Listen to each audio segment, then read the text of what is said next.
Hallelujah. James की सभी को, मेरा नाम अंजलि है और आज मैं आप लोगों के साथ में अपनी टेस्टमनी को शेयर करने जा रही हूँ कि जब मैंने प्रभु यीशु मसीह को ग्रहण नहीं किया था तो मेरा जीवन कैसा था। मैं एक ज़िद्दी स्वभाव की लड़की थी। मेरे अंदर बहुत ज़्यादा गुस्सा था और मेरे अंदर बहुत डर था। मैं इतना डरती थी कि कभी स्कूल भी अकेले नहीं जाती थी। मुझे घर से स्कूल छोड़ के भी आते थे और स्कूल से घर लेके भी आते थे। मैं बहुत बड़ी बड़ी बातों को लेके ज़िद किया करती थी। एक दिन मुझे याद है कि मैंने किसी बात को लेके ज़िद की और जब वो ज़िद पूरी नहीं हुई तो मैंने 3 दिन तक खाना नहीं खाया। मैं शुरू से ही बहुत धार्मिक थी, बहुत सारे धार्मिक स्थलों में जाती थी क्योंकि बचपन से ही मेरे अंदर एक अधूरापन था, एक अशांति थी। उस आनंद, वो शांति को पाने के लिए मैं हर जगह जाती थी और वो सब कुछ करती थी जो वो मुझे करने के लिए कहते थे, पर फिर भी मेरे अंदर वो शांति नहीं थी, वो आनंद नहीं था मेरे अंदर। स्टडी छोड़ने के बाद मेरी लाइफ पूरी तरह से बंद हो गई। मैं बहुत निराश थी अपनी लाइफ से, कुछ भी नहीं था मेरी लाइफ में। एक फ्रेंड मेरे घर पे आई, उसने मुझे यीशु मसीह के बारे में बताया। उसने बताया कि यीशु मसीह हमसे प्यार करता है, उसने हमारे लिए अपनी जान दी। यीशु मसीह हमारे लिए मारा गया, गाड़ा गया और तीसरे दिन मुर्दों में से जी उठा। उसने बहुत सारे मुझे वचन बताए। जब वो मुझे बता रही थी मुझे बहुत ज़्यादा अच्छा लग रहा था। उसने मुझे बोला कि तूने अभी तक हर चीज़ पे विश्वास किया है, जो तुझे जैसा बोलते थे तूने वो किया है, लेकिन एक बार तो यीशु पे भी विश्वास कर। सब पे किया तो एक बार यीशु पे भी कर।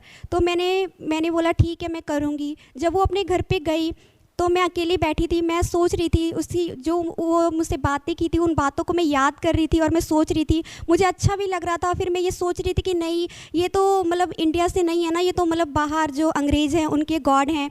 तो फिर मैंने बोला कि चलो ठीक है, सब पर विश्वास किया तो चलो इन पे भी विश्वास कर लेते हैं। तो फिर मैंने बोला, मुझे प्रार्थना करना नहीं आता था। तो जो मेरी फ्रेंड आई थी उसने मुझे ये बोला था, आपको प्रार्थना करना नहीं आता, कोई बात नहीं, क्योंकि प्रार्थना का मतलब है कि परमेश्वर से बातें करना। तो अगर आपको प्रार्थना करना नहीं आता तो यीशु का नाम ही बहुत है। यीशु के नाम से अगर हम कुछ भी मांगते हैं तो वो हमें मिलता है। तो मैंने वैसा ही किया। मैंने अपनी आँखों को बंद किया और मैंने यीशु का नाम लिया। जब मैंने अपनी आँखों को बंद किया और यीशु का नाम लिया, उसी टाइम मेरे आँखों के सामने एक बहुत बड़ी रोशनी आई और उसी समय में एक आनंद और वो शांति मेरे अंदर आ गई और मैं बहुत आनंद से भर गई।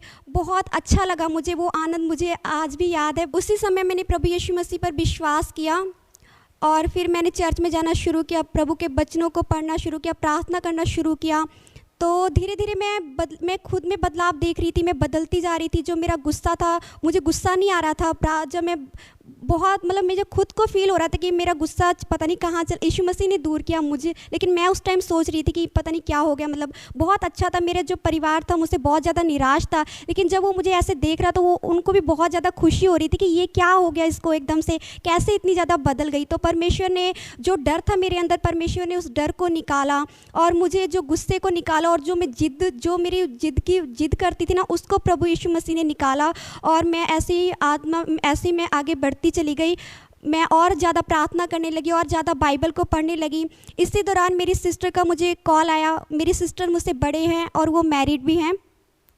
तो उनको पता चला, घर से पता चला कि ये चर्च में जाती है, ये यीशु मसीह पे विश्वास करती है, प्रार्थना करती है। उन्होंने मुझे कॉल किया और उन्होंने मुझे बोला कि तेरा दिमाग ख़राब हो गया है, तू पागल हो गई है, क्या कर रही है तू, जब भी जो भी जैसा बोलता है वैसा करने लग जाती है तू।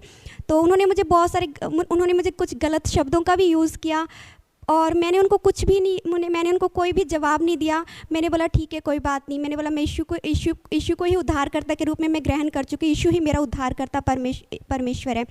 तो उन्होंने गुस्से में फ़ोन कट कर दिया और फिर मैं प्रार्थना करती रही, वचन पढ़ती रही। उनके लिए भी मैंने प्रार्थना किया। कुछ टाइम बाद जब वो घर पे आए और उन्होंने मेरे जीवन को देखा तो उनके उस टाइम पे ना उनके जीवन में कुछ चल रहा था, उनकी समस्याएं चल रही थी कुछ। जब उन्होंने मेरे जीवन को देखा तो बोले कि जब ये क्या है, उन्होंने बोला कि जब ये पहले कैसी थी और अब ये कैसी हो गई। क्योंकि जब वो पहले आते थे ना तो मैं उनकी प्रॉब्लम्स को और बढ़ाती थी। जब वो दुखी थे ना तो मैं उनको और ज़्यादा दुखी करती थी। लेकिन इस बार जब वो आए थे ना तो मैंने उनकी प्रॉब्लम्स को समझा, उनके पास गई और मैंने उनके लिए प्रार्थना की। तो उन्होंने खुद मुझे बोला कि अंजलि तो ये कैसे हुआ। मैंने बोला कि मुझे यीशु मसीह ने चेंज किया है, मैं खुद से मैं कुछ नहीं कर पाती, मैं खुद से कुछ नहीं किया है, मुझे प्रभु यीशु मसीह ने बदला है। तो उन्होंने बोला ठीक है, बोलते मैं भी, उन्होंने खुद बोला कि अंजलि मुझे भी चर्च में जाना है, मैं भी प्रार्थना करना चाहती हूँ, मैं भी बदलना चाहती हूँ। अगर परमेश्वर तेरे हालातों को बदल सकता है, तुझे बदल सकता है, तो मेरी प्रॉब्लम्स को भी दूर कर सकता है। तो उन्होंने उसी टाइम प्रभु यीशु मसीह पर विश्वास किया और फिर वो चर्च में गए। और जब वो चर्च में गए, जब प्रार्थना की, तो उनकी भी जो प्रॉब्लम थी परमेश्वर ने उससे भी उनको आज़ाद किया और बड़े छुटकारे को दिया। जो भी इस गवाही को सुन रहे हैं, मैं उनको यही बोलना चाहूँगी कि जो यीशु मसीह है वो हमारे जीवन को बदलता है। जैसे प्रभु यीशु मसीह ने मेरे जीवन को बदला, मेरे स्वभाव को बदला, मेरे डर को निकाला और मुझे एक वो आनंद, वो खुशियाँ दी जो मैं बचपन से ही ढूंढ रही थी। परमेश्वर आपकी ज़िंदगी को भी बदल सकता है, परमेश्वर आपके हालातों को भी बदल सकता है, परमेश्वर आपके डर को भी निकाल सकता है, परमेश्वर आपके गुस्से को भी निकाल सकता है। परमेश्वर नामुमकिन को मुमकिन करने वाला परमेश्वर है। यूहन्ना 8:36 में लिखा है, इसलिए यदि पुत्र तुम्हें स्वतंत्र करेगा तो सचमुच तुम स्वतंत्र हो जाओगे। जैसे यीशु मसीह ने मुझे आज़ाद किया है, प्रभु आपको भी आज़ाद कर सकता है। आप भी प्रभु यीशु मसीह पे विश्वास कीजिए, प्रभु आपकी ज़िंदगी को, आपके हालातों को बदल सकता है। प्रभु इस गवाही के द्वारा आप सबको आशीष करें। जेम्स की सभी को।